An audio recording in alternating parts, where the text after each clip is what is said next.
Excellent début de semaine à vous, mesdames et messieurs. Bienvenue à ce tout premier numéro du journal sur Kinactu Télévision. Tout de suite, l'actualité. Le gouverneur de la ville-province de Kinshasa, Daniel Bumba Lubaki, active une opération de démolition de constructions anarchiques à la gare de Kitambo. Cette initiative s'inscrit dans le cadre de la lutte contre le parking sauvage et l'occupation illégale des entreprises publiques dans les endroits qui faisaient l'office des arrêts de bus et taxibus.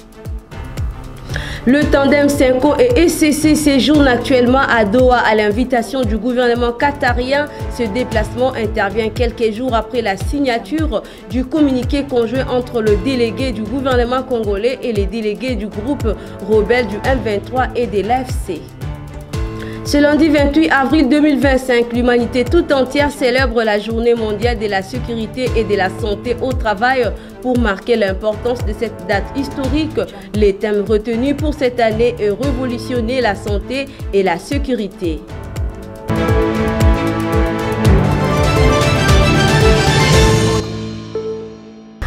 Une fois de plus, merci pour la confiance renouvelée. Les tandems Senko et ECC séjournent à Doha au Qatar depuis le dimanche 27 avril dernier à l'invitation du gouvernement qatarien. Ces déplacements interviennent quelques jours après la signature du communiqué conjoint entre le délégué du gouvernement congolais et les délégués du M23 soutenus par le Rwanda. Poursuivons ce journal par cette information. Le Vatican a annoncé le lundi 28 avril la date du conclave secret qui élira le nouveau chef de l'Église catholique romain, à en croire une source du Saint-Siège, notant que le nouveau souverain pontife sera désigné parmi les anciens cardinaux membres de l'Église. Revenons sur la traditionnelle réunion du Conseil de ministres, réagissant au deuxième chapitre de cette importante réunion présidée par le chef de l'État, Félix Antoine Tshisekedi Tshilombo, à la Cité de l'Union africaine. Lors de sa prise de parole, le vice-premier ministre et ministre en charge de l'Intérieur, Jacquemain Chabani-Louko, avait présenté le rapport de l'État et de l'administration du territoire national. Regardez. Au deuxième chapitre du Conseil de ministres de ce jour, relatif au point d'information, État et administration du territoire, le vice-premier ministre de l'Intérieur a présenté au Conseil l'État et l'administration du territoire national. L'état d'esprit de la population a été marqué cette semaine par la déclaration conjointe des représentants de la République démocratique du Congo et de l'AFC M23 à Doha qui ont affirmé d'un commun accord leur engagement pour une cessation immédiate des hostilités.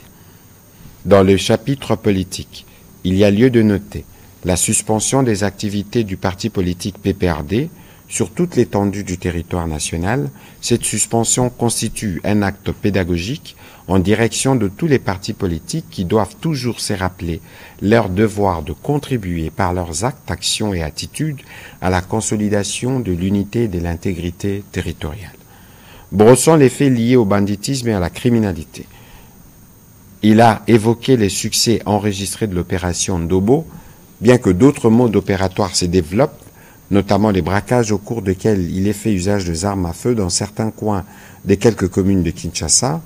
C'est le cas également dans la province du Haut-Katanga où des cas d'intrusion d'hommes à tenue civile munis d'armes blanches ont été signalés à Lubumbashi et en Kampemba.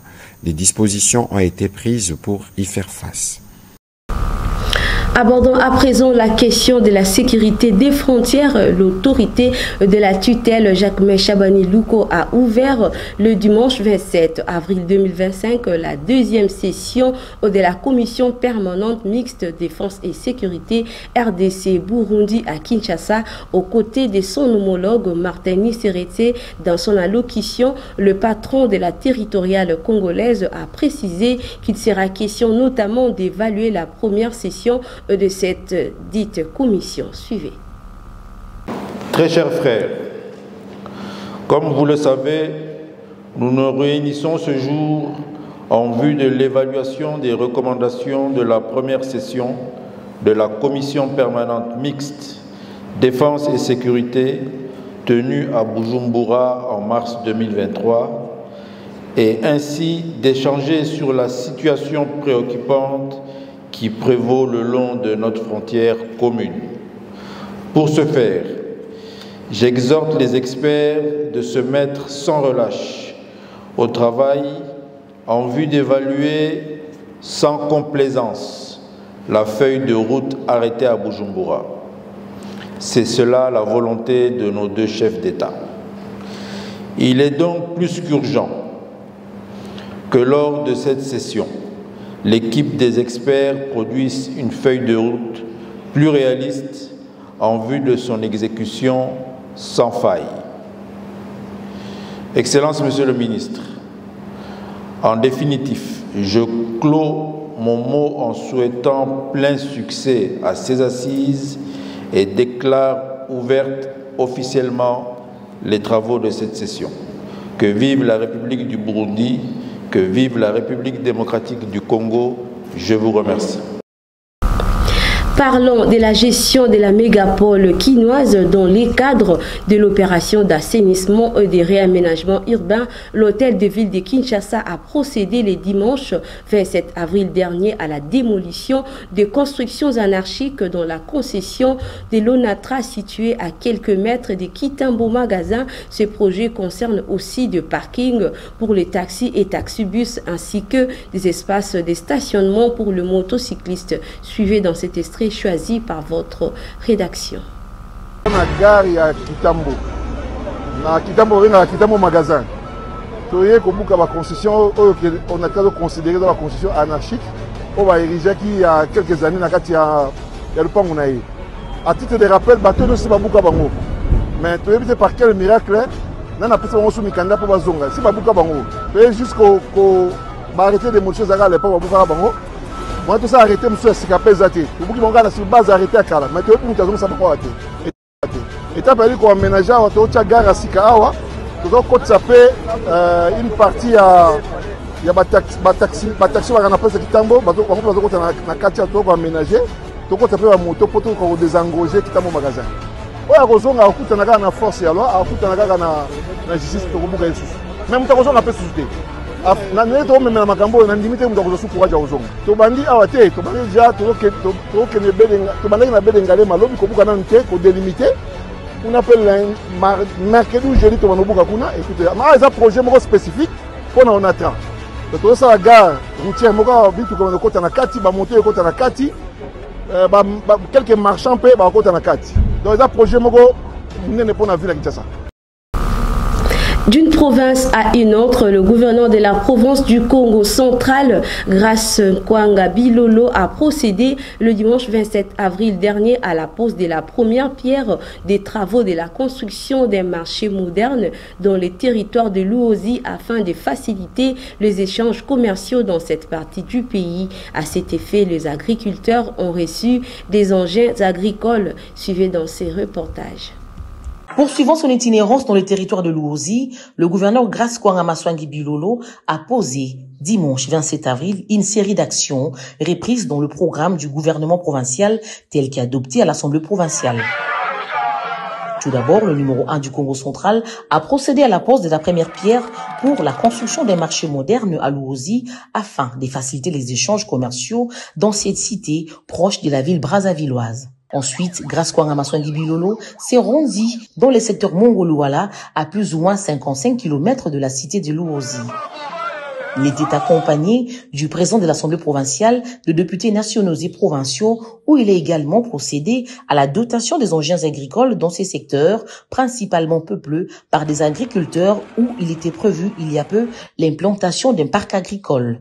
Un geste est salué par la population du coin qui va sérieusement booster les activités champêtres. Bien auparavant, le samedi 26 avril, le gouverneur Grace Kwanga Maswangi Bilolo, qui fait sienne la recommandation du chef de l'État, Félix Tshisekedi Tshilombo, qui avait invité les gouverneurs de province à être des hommes de terrain, s'était adressé à la population de Luozi, au chef-lieu du territoire, après avoir traversé le fleuve à bord du bac. Par ailleurs, après avoir entendu les cris de détresse de la population, les gouverneurs de la province du Congo central a annoncé l'achat, dans le prochain jour, d'un bac neuf afin de faciliter la traversée du du fleuve Congo. Il a également indiqué que la province allait acquérir des engins qui seront dotés aux 10 territoires de la province afin de réhabiliter les routes des dessertes agricoles. Autre annonce faite par le chef d'exécutif provincial, c'est le début de travaux de bétonnage de l'avenue qui va du beach de Luozi jusqu'au chef-lieu du territoire, une première pour le pouvoir public depuis l'indépendance. L'occasion faisant les larrons, le gouverneur du Congo central a invité la population à la vigilance et à rester mobilisée derrière le chef de l'État, commandant suprême des forces armées de la République démocratique du Congo. Toujours en province, Roger Mbenza, consultant au sein de la coordination nationale de la Cocolico, a alerté les autorités compétentes du pays, particulièrement celles de la province du Congo central, concernant l'insécurité qui sévit actuellement dans la ville d'Eboma, dans la province du Congo central. Joint au téléphone par votre rédaction à travers notre confrère Richard Nawesh. En rapport avec l'insécurité qui sévit à Boma, qui monte au créneau.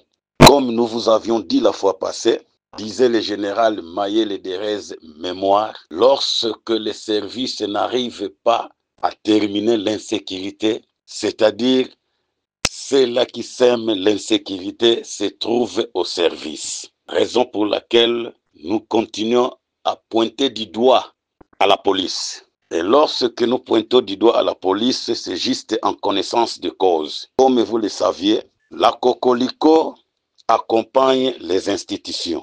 La Cocolico, c'est comme les syndicalistes. Nous jouons la médiane entre les gouvernés et les gouvernants.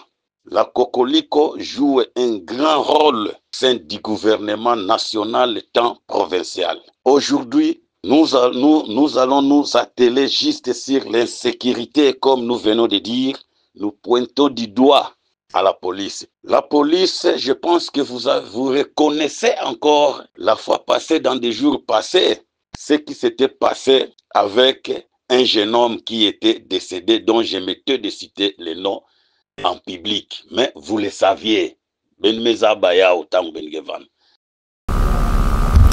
Par ailleurs, dans un effort de mobilisation accrue de recettes publiques, le ministère des Finances a lancé un ultimatum à plus de 11 700 opérateurs économiques en situation irrégulière. Ces derniers ont jusqu'au 5 mai pour se mettre en ordre en conformité sous peine de sanctions sévères, illustrant la détermination des autorités à assainir le climat fiscal national. Retrouvez les détails dans ces commentaires. Cette démarche du gouvernement congolais reflète une volonté forte de contrôler et de dynamiser l'économie nationale. En sommant ces entreprises de régulariser leur situation fiscale, l'État cherche non seulement à augmenter ses recettes, mais aussi à instaurer un climat de transparence et de responsabilité. La RDC confronte à des défis économiques majeurs, s'engage ainsi à un processus de redressement financier crucial pour son développement à long terme. Si cette initiative est bien mise en œuvre, elle pourrait véritablement assainir l'environnement des affaires en République démocratique du Congo, en attirant davantage d'investisseurs étrangers et en consolidant les bases d'une économie plus résiliente. Les autorités cherchent à se débarrasser de pratiques d'évasion fiscale qui freinent la croissance et nuisent à la concurrence loyale, offrant la voie à un environnement économique plus stable et équitable. Toutefois, cette régularisation ne sera pas de fait, notamment pour les petites et moyennes entreprises qui souvent manquent de ressources nécessaires pour se mettre en conformité avec les exigences fiscales. Ces derniers pourraient se retrouver dans une situation délicate, menaçant la survie de certains acteurs du secteur privé. Il est donc crucial que les autorités congolaises accompagnent cette réforme avec des mesures d'incitation et d'assistance pour les entreprises, notamment les plus vulnérables, afin d'éviter une pression excessive et des conséquences néfastes sur l'emploi. Changeons des chapitres. L'humanité tout entière célèbre ce lundi 28 avril 2025 la journée mondiale de la sécurité et de la santé au travail. À cette occasion, le thème retenu est révolutionner la santé et la sécurité, le rôle de l'intelligence artificielle et de la numérisation au travail. Voici ces commentaires de votre rédaction. La journée mondiale de la sécurité et de la santé au travail du 28 avril 2025 met en avant le thème « Révolutionner la santé et la sécurité ». Les rôles de l'IA et de la numérisation au travail Ces thèmes soulignent l'impact croissant de l'intelligence artificielle IA et de la numérisation pour améliorer la sécurité sur le lieu de travail. Cette technologie permet de prédire le risque et de prévenir les actions en analysant des données en temps réel et en surveillant le comportement de risque. L'IA peut aussi faciliter l'assimilation des scénarios et offrir des informations numériques adaptées.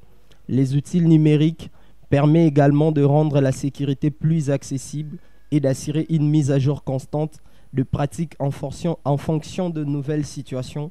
Cependant, l'introduction des outils soulève des préoccupations liées à la cybersécurité et à la protection des données personnelles. Ainsi, bien que ces avantages technologiques offrent des solutions pour un environnement de travail plus sûr, il est essentiel que les entreprises adoptent des pratiques de sécurité adaptées tout en protégeant le travailleur contre le risque numérique. Les gouvernements et les entreprises doivent collaborer pour garantir l'innovation technologique, ne compromettant pas la sécurité, mais au contraire l'améliorer. S'agissant des questions sportives, retenez que la Coupe d'Afrique des Nations U20 a bel et bien eu lieu en Égypte. Les hostilités ont démarré le dimanche 27 avril dernier. En effet, les Léopards U20 joueront le Black Star du Ghana le 2 mai prochain. Espoir Kinavidi pour le détail.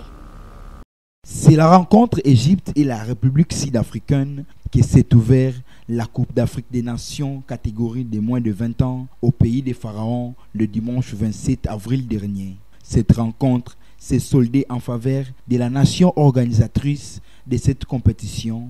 L'unique but est signé Mohamed Abdallah à la 72e minute de jeu. Par contre, la Zambie et la Sierra Leone se sont séparés dos à dos en deuxième explication sportive du coup d'envoi de cette compétition.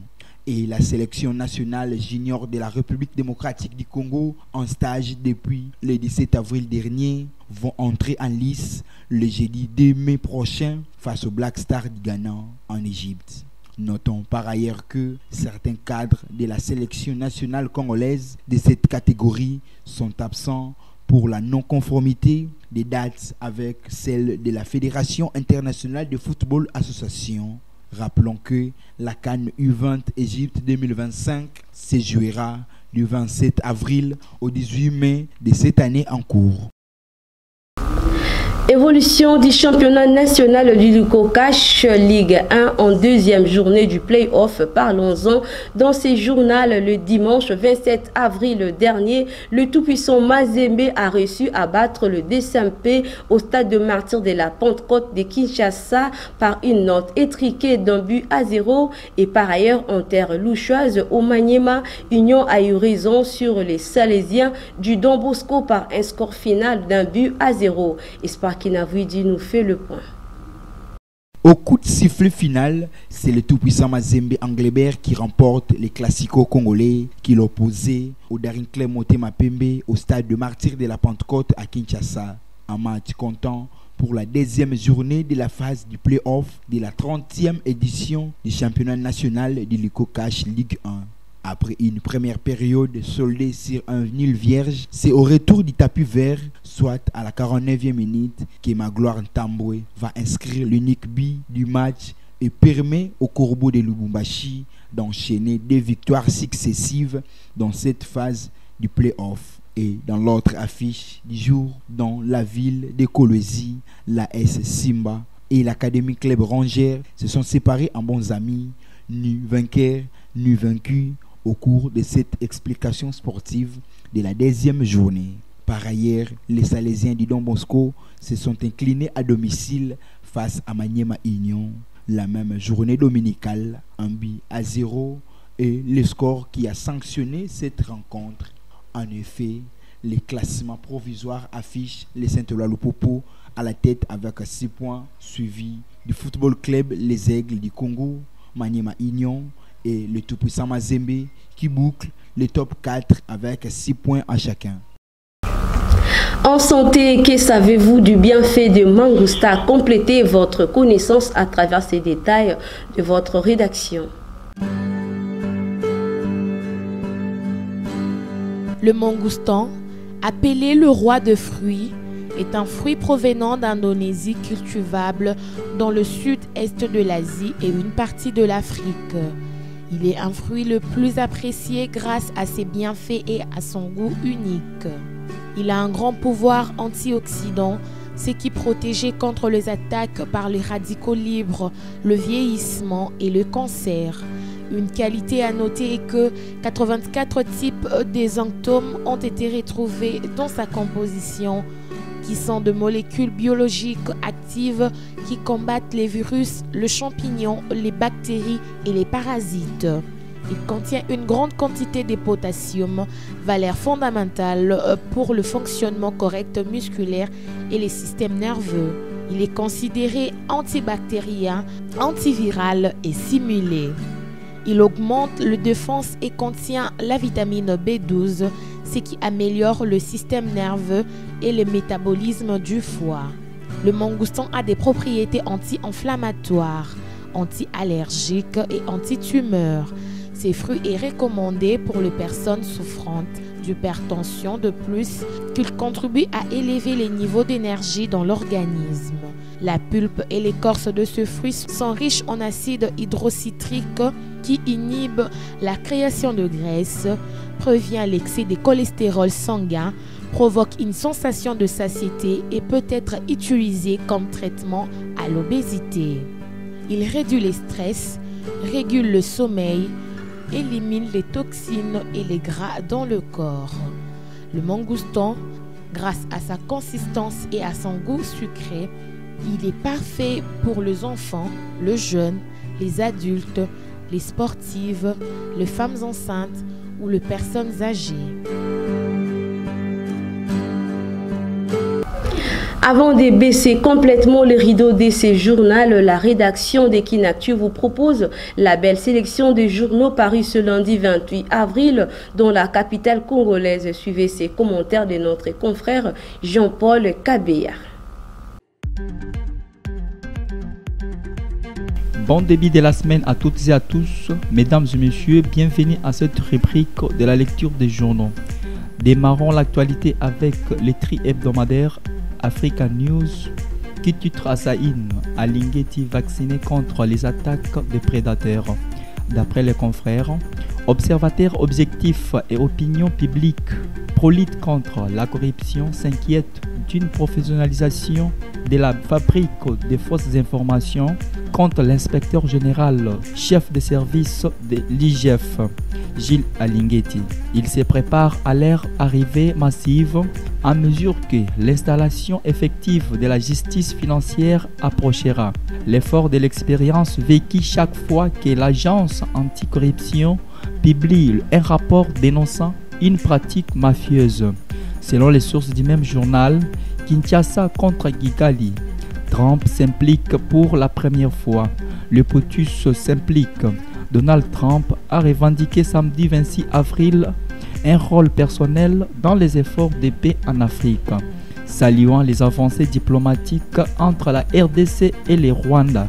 À la suite de la signature la veille au département d'État d'une déclaration des principes à Washington sous l'égide des États-Unis. Pour sa part, Forum des As révèle que Justicia Asbel et Leader H dénoncent une intimidation des opposants politiques.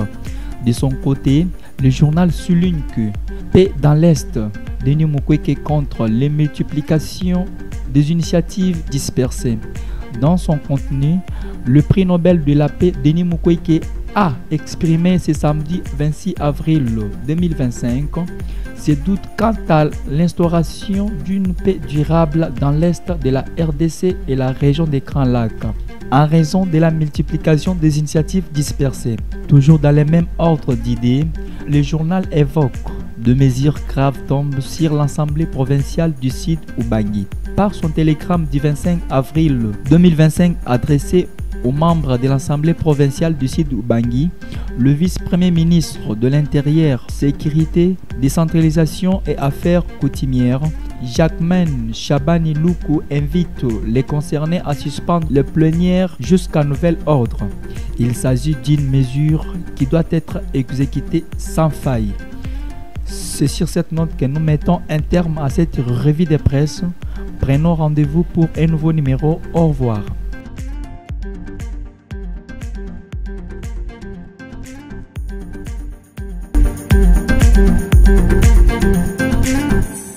Ainsi prend fin ces rendez-vous d'information sur notre antenne. Vous qui venez à peine de nous rejoindre, le rappel des titres.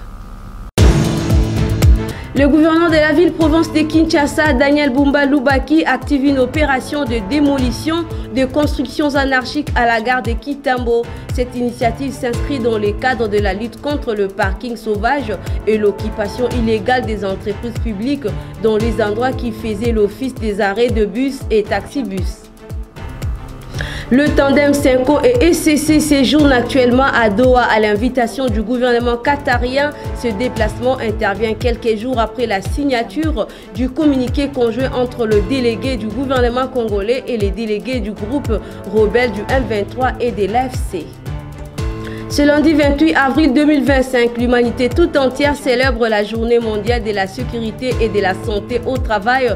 Pour marquer l'importance de cette date historique, les thèmes retenus pour cette année est révolutionner la santé et la sécurité.